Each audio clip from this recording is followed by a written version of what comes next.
in the history of the Lakers, I think it's fair to say when they win playoff games or series, they're fun, they're Showtime, it's Kobe, it's West, it's Magic. They write books about it.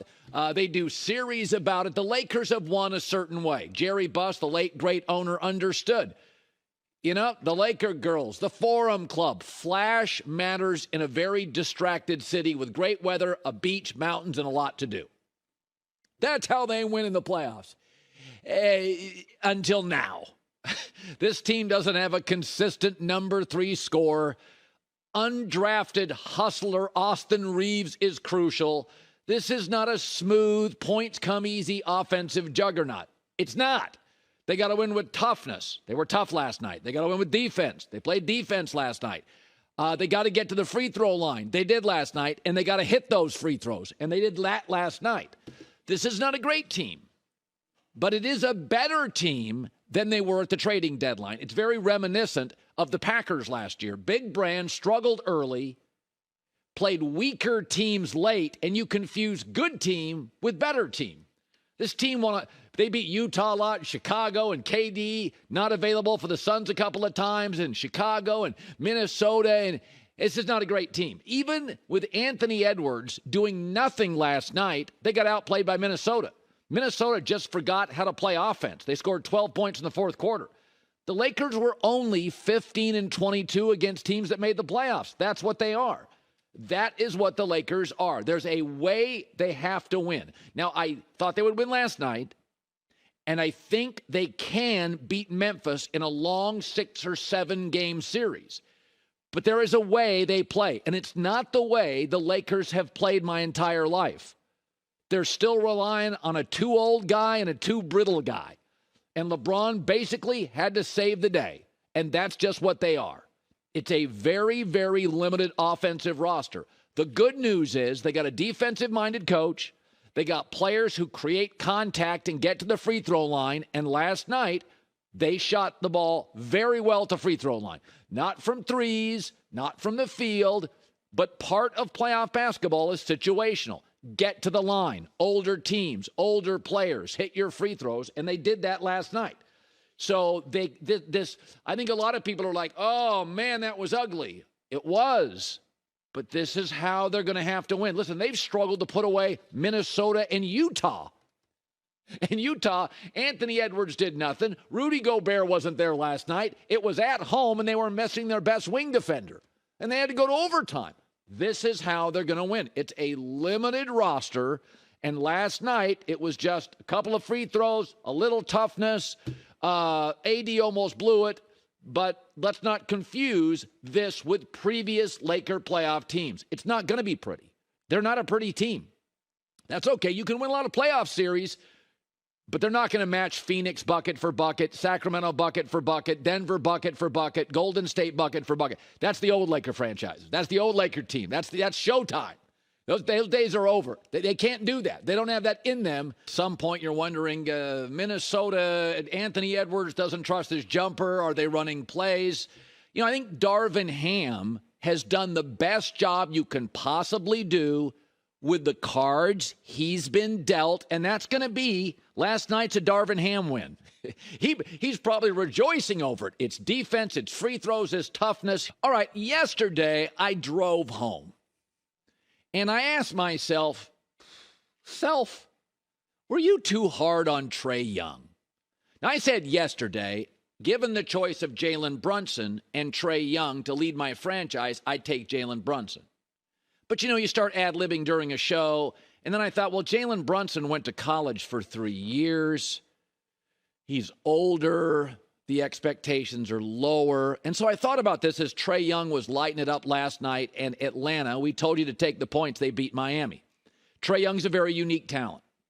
Top 10 in scoring, led the league in assists, very confident, and he is a big game player. He may disappear on a Tuesday night, but he is good in a playoff game. He's good in big games. But he's a one-and-done college star, not fully formed, who is still a kid, with holes in his game and a huge ceiling. But he is just 24 years old. Sometimes I see Steph, sometimes I see Dame Lillard. But I want to ask you a question. Let me ask you a question. Who is the last player to come into the NBA who has created consistent playoff success. Keep thinking about it. It's Jason Tatum, and he's been to one finals. 6th year in the NBA, in a great organization. He's the last guy to be drafted, come into the league, and we know every year they're going to win a couple playoff series. Jason Tatum. 6 years, one final. And you didn't even love the way he played in that final. This league is about old guys. From the day Steph Curry stepped on the campus at Davidson for 3 years until the first time he got to a finals. You know how long that was? Yes. His 9th year. Michael Jordan, first time he stepped on campus at Carolina to his first final. His 9th year. Steph Curry, Michael Jordan. Trae Young is 24 years old. These one-and-done guys come into the league. They can't drink at the hotel bar. They're not fully formed. Yeah, Jalen Brunson, I like more. Jalen Brunson went to Villanova, 2nd rounder. They coach him hard. He's older. I look at Trae Young, and my takeaway is he's a kid. And he's a big-time player. He's a top 10 scorer. He gets the ball to other people. But just remember this. As I drove home, I went and looked it up later. Do you know he's gone further in the playoffs than Joel Embiid? Do you know he's gone as far as 2-time MVP Jokic in Denver? Age is your friend in the NBA playoffs. He's got a greater scoring average than Embiid, Kyrie Irving, James Harden, Jason Tatum, and Kawhi Leonard in the playoffs. Michael Jordan, Steph Curry, from the day they stepped on a campus to the day they made their first finals, 18 years collectively, 9 each. It's not a kids' league. That's college basketball. That's the G League maybe. That's high school. That's AAU. This is a man's league. This is an old guy league. In the history of the NBA, there's been one playoff scenario, one playoff season where the young guys flourished. The bubble. Why? Because the old guys missed their wives and their kids.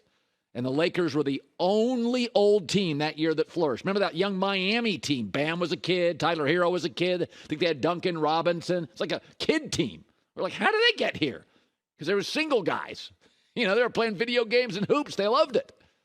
I remember hearing a story about that bubble where LeBron, he gathered the team around. He's like, guys, we're stuck here. It was another great moment of LeBron leadership. He's like, guys, we all miss our kids. We all miss our wives. We miss our friends. Let's just get out of Orlando with a title.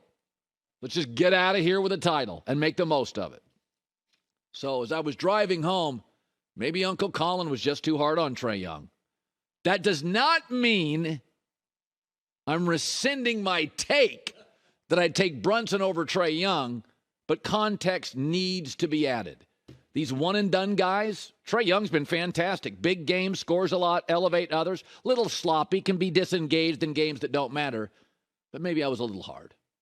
Hi, everybody. Thanks for watching. Subscribe here to get the latest from the show. Also, be sure to check out more of the best clips from The Herd or go watch a few segments from other shows on FS1.